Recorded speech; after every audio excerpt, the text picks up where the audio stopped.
Hello and welcome back to Section 101 with Ben Lyle Schwartz. This is our first ever full-length episode, and I'm very excited. Before we get started, down below, drop your takes next week. How do we fix the Pro Bowl? Nobody cares about it. That is a topic of discussion next week. So down below, make sure to give me a response. How do you fix the Pro Bowl? And I'm here. My first guest, Karol Lazarski.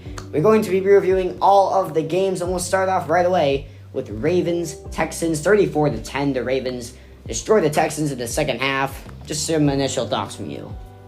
Yeah, so I feel like the Ravens deserved to win that game, but obviously the Texans didn't have enough offense going for them in that game, and the Ravens came out as hot as the Texans, but eventually picked it up in the third and fourth quarter.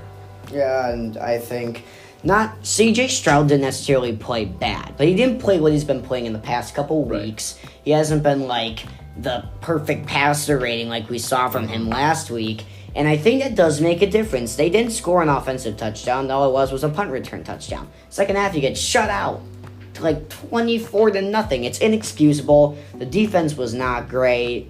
They looked good in the second half, didn't they? Right. And I feel the Texans couldn't really marry their run to their pass in this game.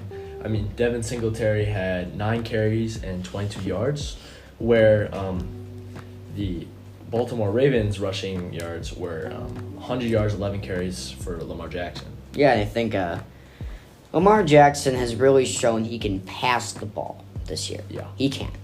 But he took over this game with the run. He had 2 touchdowns, and both of them were on the ground. Mm-hmm. He led his team in rushing yards during the season, and he's going to continue to do that in the playoffs. Yeah. He's as dynamic of a quarterback as we've seen in a long time. He's not just run. He's not just a pass guy. The Ravens' defense, and I talked about this last week, and the bye week can in different ways. The Ravens' defense was great. You touched on it. Devin Singletary only had 22 yards. That's their bread and butter, is being able to mix the pass. And just a little analysis on C.J. Stroud, how he played. And Lamar Jackson's passing was also pretty well. He had 16 for 22 with 152 yards. And he spread out his pass in this game. The top receiver for the Ravens was Z Flowers with 4 receptions, 41 yards. That really shows how the Ravens used all parts of their defense. All parts of the offense. And defense. I mean, they played a great game in that second half with that defense just shutting down C.J. Stroud, and he didn't throw a touchdown. He didn't throw an interception. But when you have none of that offensive firepower that you're used to, it really, doesn't help the cause. And it started out as just a very, very low percent chance. The Ravens came in with apparently an 84% chance to win, and I'm not opposed to that. I thought they were going to win this game. I just thought the Texans would put up a better fight. So my question is, and we'll touch on this more in the NFL season recap, where do you go if you're Houston? I mean, Houston does have a lot of good players that are on IR and also injured for this game. So I feel like next year they draft some okay rookies and they start picking it up with Tank Dell. Obviously will come off of injury. And a bunch of their defensive players too, like Jerry Hughes and Steven Nelson also. That's a team with not a lot of talent that made the playoffs, and DeMeco Ryans should win Coach of the Year. On to the nightcap on Saturday. It was the 49ers taking on the Green Bay Packers, and my goodness, Green Bay just really, really good stuff. I mean, I did not expect this game to be this close at all. Mm-hmm. And Lord knows it's not just on Anders Carlson, because there are more problems than just him. But if he makes that kick, it's a different game. Just some instant analysis from you. Yeah, so I feel like in that situation, that the last kick he had, it wasn't Anders Carlson's fault. If you looked at the snap closely, it was tilted to the left, almost like a 90 degree, not 90 degrees, but almost there. Yeah. And obviously, at one point of the game in the fourth quarter, Green Bay had an 82.5% chance of winning. And the 49ers coming in with a 78% chance of winning, it really shows how Green Bay took control of the game in the third quarter and started to put up numbers. Yeah, and you look at the the box score doesn't necessarily tell you anything. You look at the score and you see, right, the first half, the 49ers outscored the Packers 7-6. The Packers outplayed the 49ers in that first half. They just couldn't come up with stuff in the red zone, and in that case, I would have liked for them to lead a little bit more on Aaron Jones. I mean, it's some pretty pass-heavy stuff in the red zone, and even on the extra point, there was one of the extra points, I don't know which one it was. It was a bad snap, and Carlson did make the kick, but snapping was an issue in this game, and when you have to kick field goals, which the Packers had to do plenty of in this game, it's not great. But what was the difference that you saw in that second half, and especially in that fourth quarter that allowed the 49ers to really get this win? Yeah, they really in the fourth and third quarter, they started using their explosive play ability with George Kittle and that touchdown. And obviously, that Christian McCaffrey runaway touchdown also, that they really started to show, they're the 49ers. They're the 1 seed, right? But coming into the first half of this game, they looked like the Browns. They looked like a team that have come off of 2 bye weeks, pretty much. And I feel like getting back into that groove of they hadn't played a football game in over a week. And some of us, we underestimate what a rhythm you get into during the regular season. It is just week in, week out you're playing. And we saw this affect the Eagles. After that bye week, they were awful. So you don't know what it can really do to a team with a bye week. The first half, the 49ers looked awful. The Packers really took advantage of that. And I think for the 49ers, Brock Purdy, just some stuff from you on, the way he played. I don't think he played phenomenally, but I don't think he really squandered the game in times. How about you? Yeah, me too. I mean, he obviously had more yards, 100 more yards than Jordan Love. He had just a little worse receptions. And he had, Jordan Love had 21 to 34, and Brock Purdy had 23 for 39, which is just a little worse than Jordan Love. But with 1 TD, Jordan Love having 2 TDs and 2 interceptions, he definitely he looked better than Jordan Love on the field. But And then there were times where Jordan Love made stupid throws and did that with the 2 interceptions. But I also think that Brock Purdy, they relied on him more than they ever have with Jimmy Garoppolo. And I think him playing with this offense, they really make him.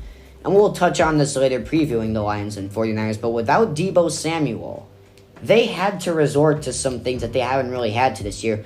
No more pitches to Deebo on the jet sweeps. And they had to rely on Brock Purdy, and I think he did pretty good for not being in that position all season. So the Lions played the Buccaneers, and they won, as I expected. But they won by 8, which is not what I expected. Baker Mayfield, for some reason, played really, really well in the playoffs, and I would have liked to see a little bit more from him. I mean, just barely squeaking out of the NFC South. Mm-hmm. I mean, just some instant analysis on you for Baker Mayfield. Yeah, in this game, Baker Mayfield obviously did better than Jared Goff. But we did see Jared Goff have 2 TDs but 0 interceptions, and Baker Mayfield had 3 touchdowns and 2 interceptions. So really, this was a game that relied on turnovers, right? The Detroit Lions winning by 8 points, right? It's a 1-possession game. It's a 1-possession game, but Tampa Bay giving Detroit those 2 opportunities to get more points on the board really sealed the game. And especially on that last drive, I felt like Tampa Bay had a chance if they would have converted on those. They had a 75-yard drive waiting for them. They've gone up and down the field all game, and they couldn't do it.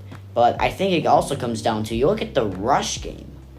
Rashad White only had 55 yards. Mm-hmm. They relied a lot on Baker Mayfield, 41 passes. Same with Goff, 43 passes. It wasn't a very rush-heavy game. It was pass-heavy because both of these teams' secondaries are not top-tier brilliant. Mm-hmm.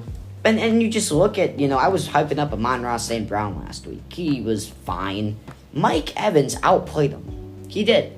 And I think that I'm going to ask this question for every team. If you're the Buccaneers, do you trust Baker Mayfield going forward? Is he your franchise quarterback right now? I don't know what to say about Baker Mayfield. He's been on and off these past seasons. Overhyped. People say he's overrated, but really, I feel like he could be their franchise quarterback, having the experience he has in the NFL and heating up during the playoffs this year. But he's obviously not going to leave the Buccaneers this year because he's played fine. Yeah, he's played great this year. And I think Jared Goff, and I don't know about your opinions very much on Dan Campbell, but I think the way he coaches this team is not like the most talented team. They're not the Ravens, they're not the Chiefs, but they put the right pieces in the right places, and Jared Goff is the perfect fit for this Lions team. He's a team player. He doesn't think it's all about him. And just your opinions on Dan Campbell as a coach overall, because I really like him. Yeah, Dan Campbell's obviously more of a long pass type coach, and he's a very disciplined coach, and he's brought the Detroit Lions all the way here, deep playoff run, right? So I feel like Dan Campbell is the future of the Lions going forward, and him utilizing Sam Laporta throughout the season has been really good. Obviously, Dan Campbell was a tight end coach for the first half of his career. So yeah, and I think having Laporta active, what a first-round pickup for Detroit this year. He was brilliant for them, and having him active for this game definitely changed. We saw what happened with the 49ers almost losing with Deebo Samuel out, and who knows what would have happened if Detroit lost with Sam Laporta out.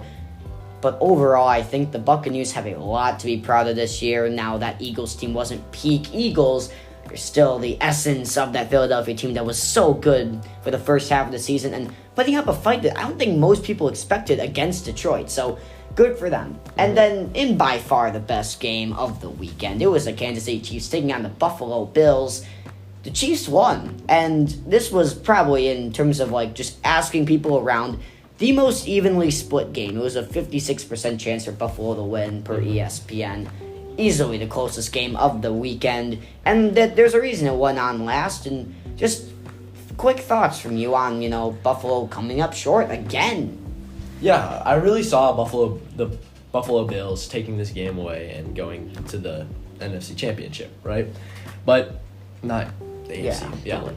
But I feel like people for the past week before this game have been really taking away from Patrick Mahomes, saying he really relies on the refs too much, which kind of does. But he really showed in this game that he's still Patrick Mahomes, the 2 Super Bowl champ. He's taking the Kansas City offense to a whole nother level. This isn't necessarily the best team Mahomes has ever had. This is not the most talented wide receiver core he's ever had. This is not the best Kansas City Chiefs we've seen. But playoff Patrick Mahomes is something just different. This guy, he's never played a road playoff game in his life, and he talked about this in his post-game interview. He heard all the noise, and I was one of those people saying he's never, walked into an atmosphere like this. He proved to everybody that he is one of the best quarterbacks in this league, if you had any doubts about that, and that he is better than Josh Allen. And I want your take on how Josh Allen played this game, and not just the stats. Because the stats will tell you he played a pretty good game. But especially on that last drive, I don't think he was that good. Yeah, me neither. Josh Allen, for the first 3 quarters of this game, he played like Josh Allen, right? Oh, yeah. Great passer, and uses his legs when he needs to, right? But obviously, Patrick Mahomes outplayed him the entire game. Oh, yeah. And Josh Allen, I think he let that get to him during the last quarter. And I think, what do you think about when you think of the Bills? You think of the big play. You think of that big rushing touchdown he had against the Steelers. There were 3 chances in that fourth quarter to make a great play. It slipped through Diggs' hands one time. Was a great throw. He should have caught it and ran in for a touchdown. You can nitpick here and there, but Josh Allen in the fourth quarter got outplayed by Patrick Mahomes when it mattered. And to me, that shows, forget about the regular season, because we all know Buffalo's the better regular season team. But Patrick Mahomes and Josh Allen is turning into Tom Brady, Peyton Manning. 2 great quarterbacks. One just always gets the better of the other. Mm-hmm. You also look at the rush game. What the rush game? How'd it go?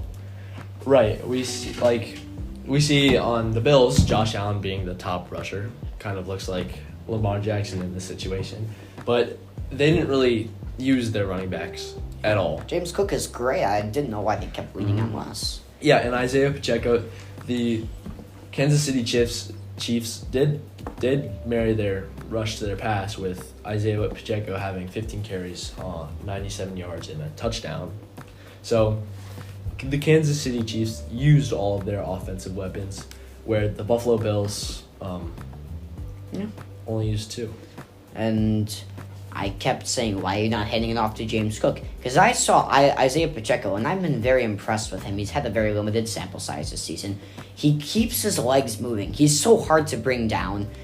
And Josh Allen's had a tough time finding that one guy. This game it was Dalton Kincaid. He got outplayed by Travis Kelce.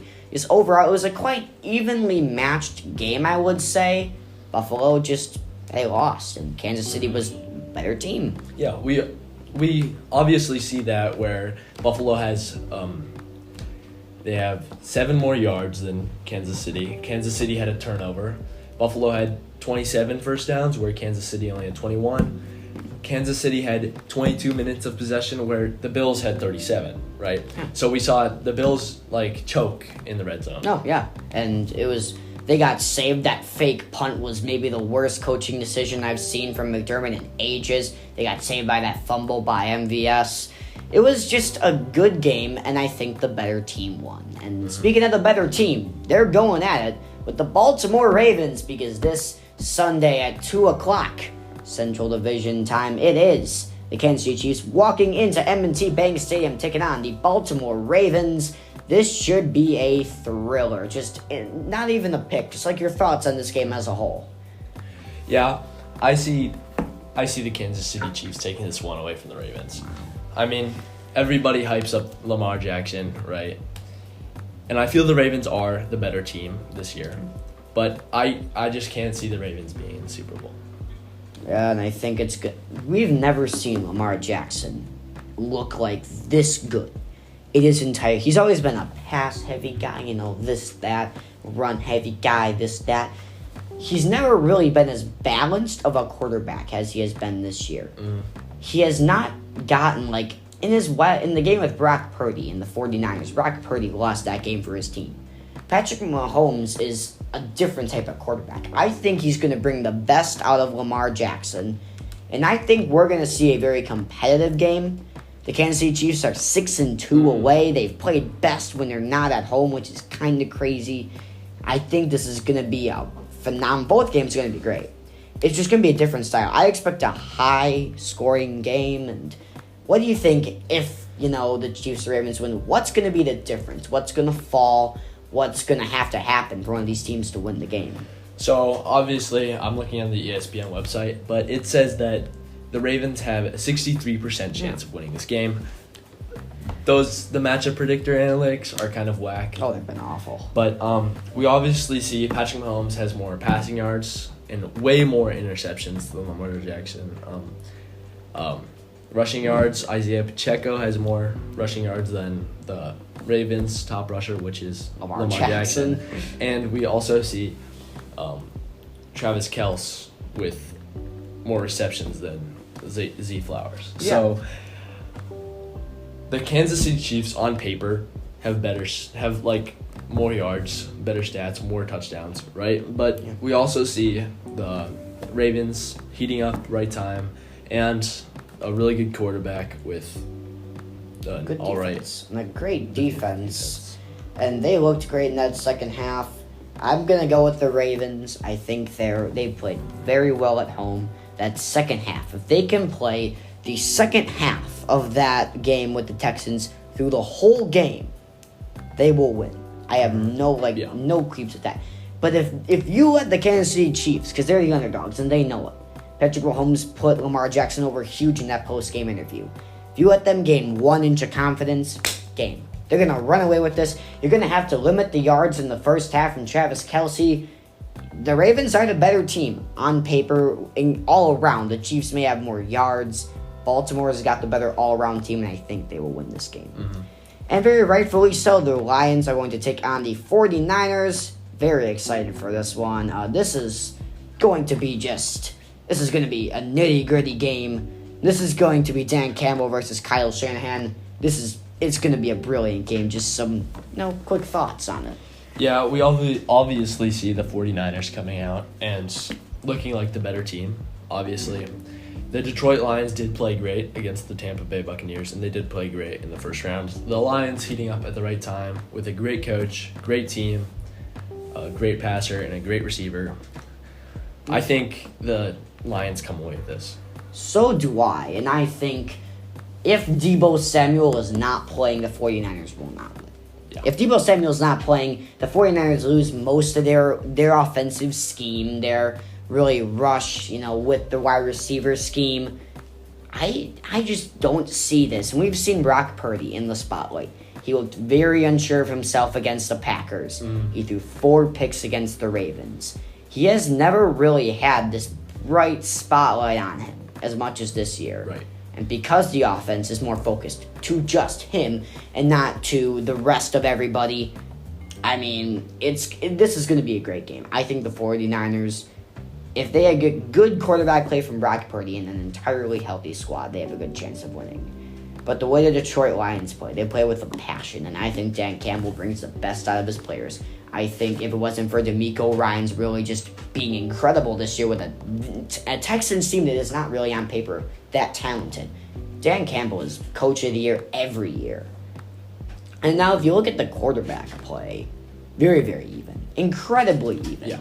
And then the difference maker in this is Christian McCaffrey. Some thoughts on Christian McCaffrey, the way he played last game and the way he could play against the Lions. Yeah, I see Christian McCaffrey coming out hot in this game, but obviously, the Lions also have David Montgomery, who he looked good last game, and he could also end up outplaying Christian McCaffrey. But I see Christian McCaffrey and how he plays as the main deciding point in who wins this game. It definitely is, and I think we saw last game.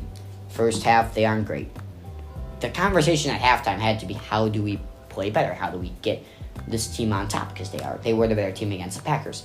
The answer was give the ball to Christian McCaffrey. He's your best player.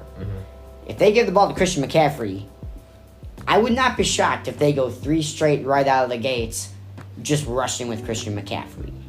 I think he could be a difference maker, and I'm very excited to see what he's doing. So just some closing thoughts on this game. Yeah, so I obviously see the Detroit Lions and the San Francisco 49ers going close with this game. I don't know. I can't tell you who would win this. I don't see anybody in particular. But whoever wins this game, it will be a good matchup for the Super Bowl. Yeah. Well, thank you very much, Karl. It's been great having you on the show, and a very, very good weekend last weekend, and it's going to be a phenomenal Sunday. Just once again, be sure to drop your takes down below. How do we fix the Pro Bowl? It's awful. I mean, nobody pays attention to that. So, thank you very much, and see ya.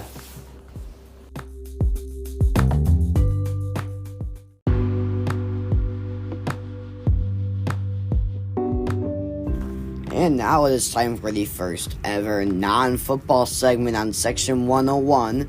And from here on out, we will be doing a recap of the week past in the NHL and NBA. In doing that, we're going to give you the 3 games, players, and trends that stood out in the past week, and some stuff to watch for next week. So we'll start off with some great games from the previous week. The Phoenix Suns ended on a 23-4 run, and they got winning free throws from Kevin Durant, and they beat the Kings. Grayson Allen tied their franchise record with 9 3-pointers, and in a losing effort, Domantas Sabonis continues to impress. He now has 11 triple-doubles on the season. Now the Kings, we're going to talk about them later. They've been struggling lately, and the Suns are in the exact opposite trend. In fact, they've switched places in the West. And this is a prime example of not being able to close out games. And when the Phoenix Suns have this many weapons, you have to close out games. Speaking of closing out games, the Nuggets snapped the Celtics' 20-game home win streak. Nikola Jokic an assist away from a triple-double, and he outscored Jason Tatum in every single category. This does not look good for Jason Tatum. Being outscored by Nikola Jokic, your counterpart in every category. In the race for MVP, when you both have a chance to win, you're going head-to-head. You're playing at your house. You have a 20-game win streak. And not even do you lose, but you get outscored in every single category. Not good for the Celtics, but they're still in a great place in the East. And this is a great sign for the Nuggets, who have had Jokic, but they really haven't had much else. So good for them. Speaking of good for them, the Pistons scored 135 points against the Bucks. Incredible. And the Bucks won with 142. But when the Bucks made that trade with Dame, I was a little skeptical because they gave away Jrue Holiday and they gave away their defense. They can win in a shootout, I know that. But when in the playoffs, defense is going to matter.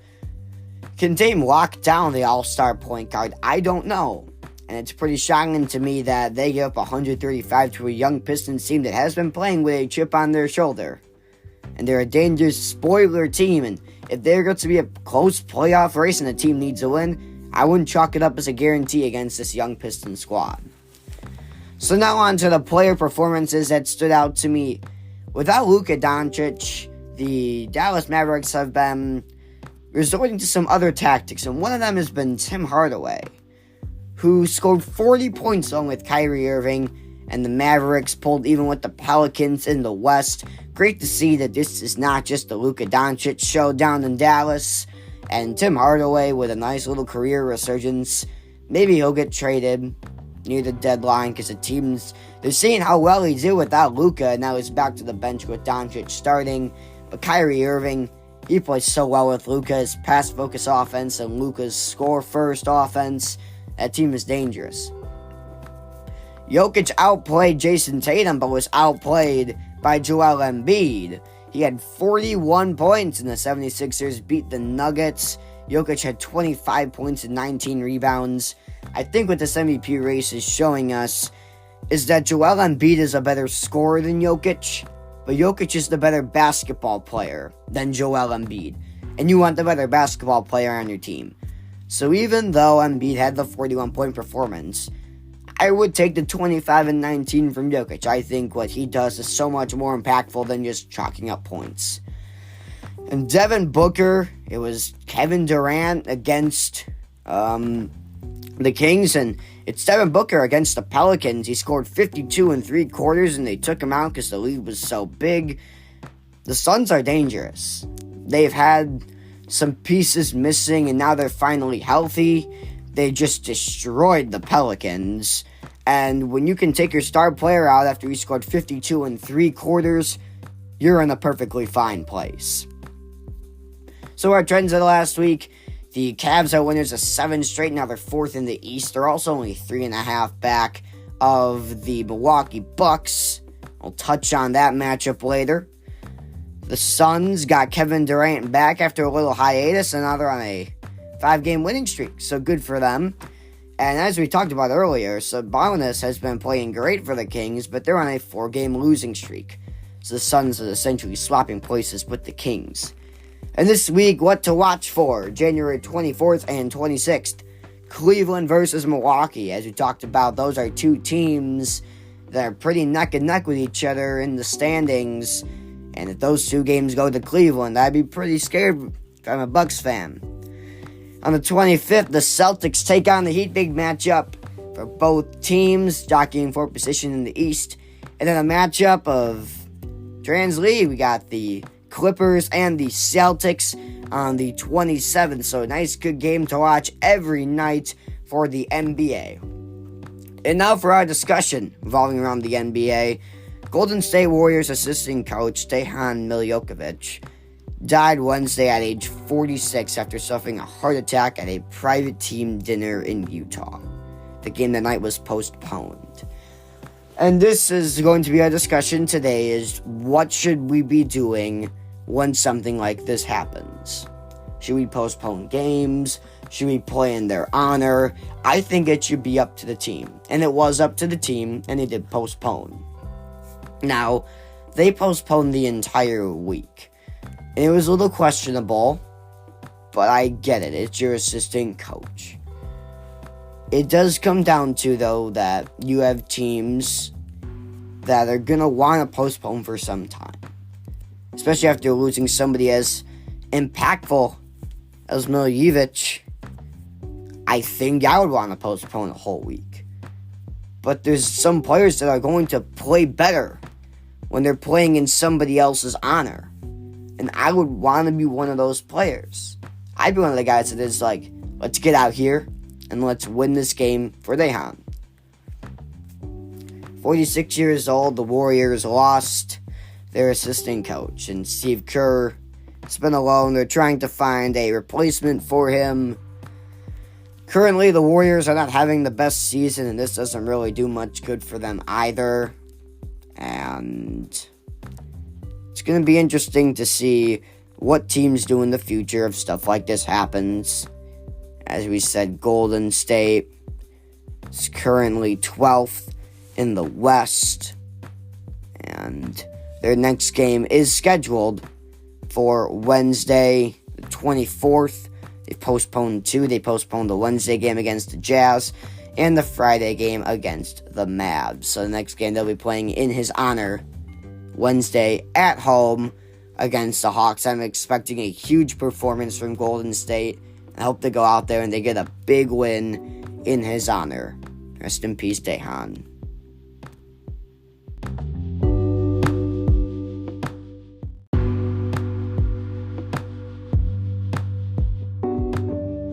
Alright, now let's move on to the NHL, where we will get right into it, the games.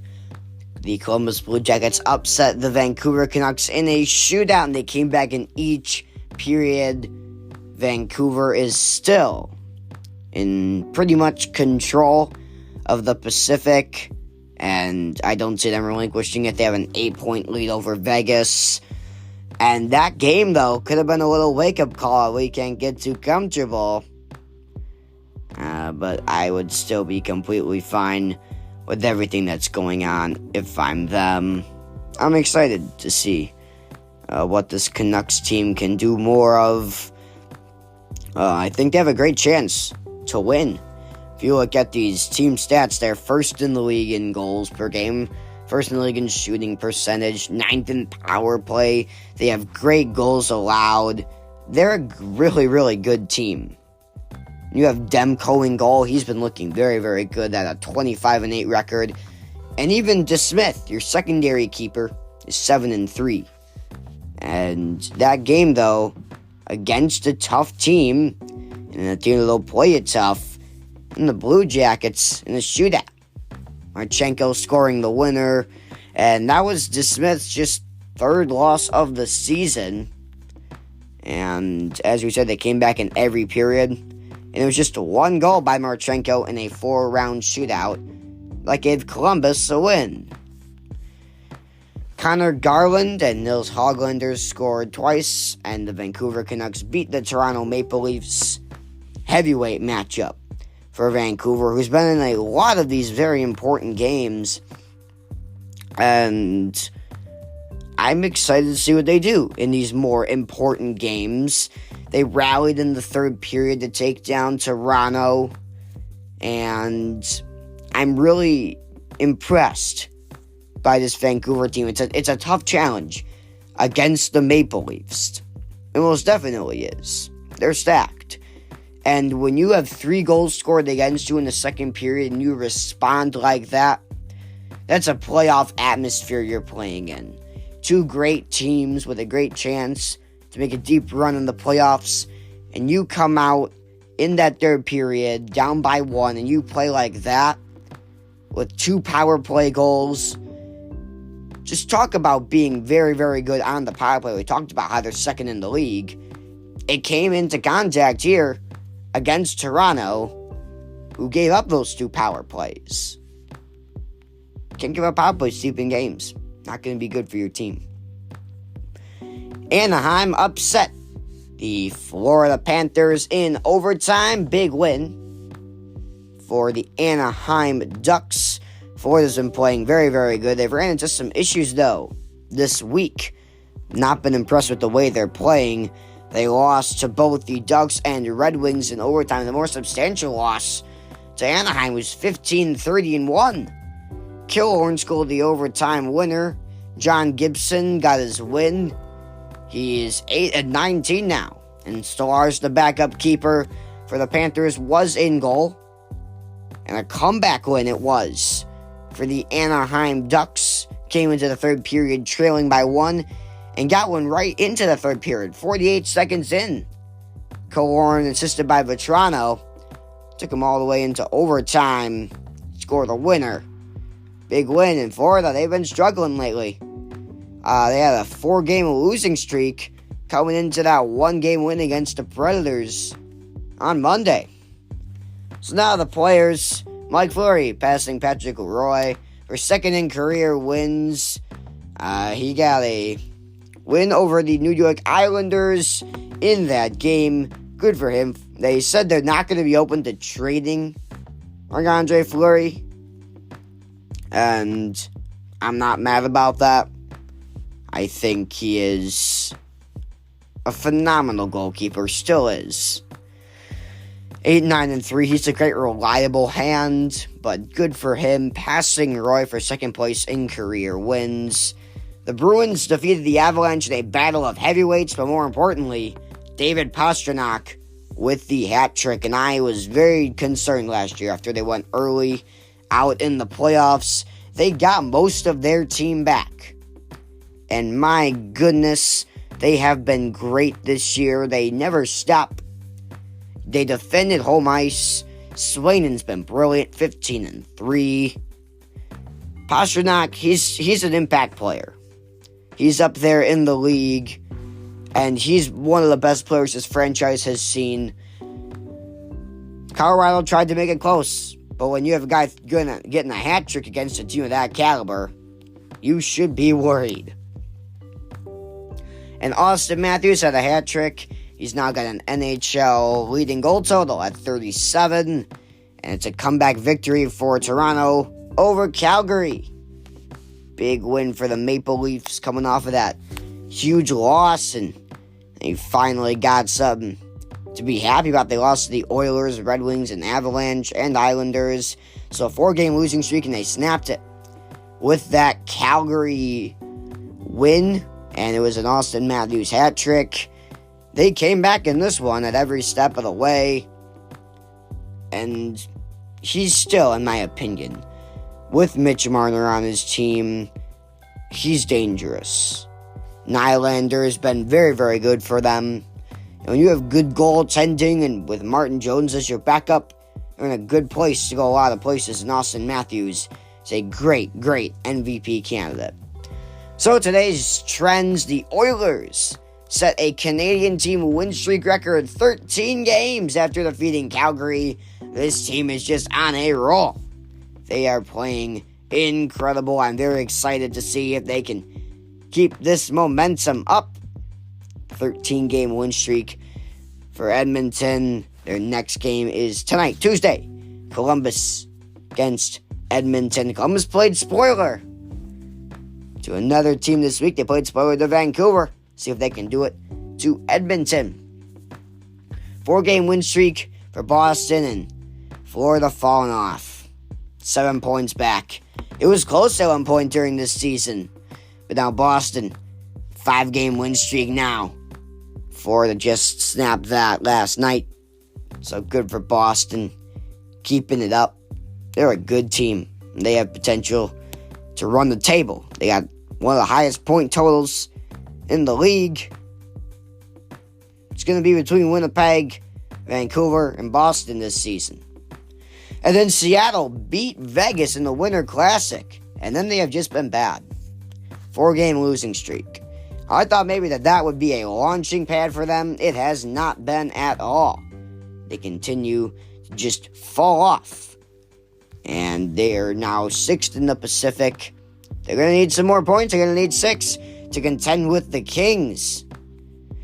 And now some stuff to watch for. Hurricanes and Bruins, January 24th. Got 2 really, really good teams. The Hurricanes with 55 points, Bruins with 67. Vegas taking on the Rangers, 2 teams that I think are a threat to win the title. 60 points for Vegas, and the Rangers lead the Metropolitan Division with 60. And the Maple Leafs Jets on the 27th, a nice little Canadian matchup. The Jets lead the Western Central Division with 64 points, and the Maple Leafs with 54, hanging in there in the Atlantic. In our discussion this week, Jack Eichel has lower back surgery and is expected to miss weeks. Not good for a Vegas Golden Knights team that needs to stay alive in contention. They got Edmonton right on their backs. If they keep up these winning ways, I would be interested to see where the standings are in the Pacific Division by the end of the season. They're in the in-between stage where they got the Kings and Oilers 7 games back, and the Canucks are 8 points in front. So I'm interested to see what they got. But also, Edmonton's played 5 less games than Vegas. So they got to keep it up, and without your star, it's going to be tough.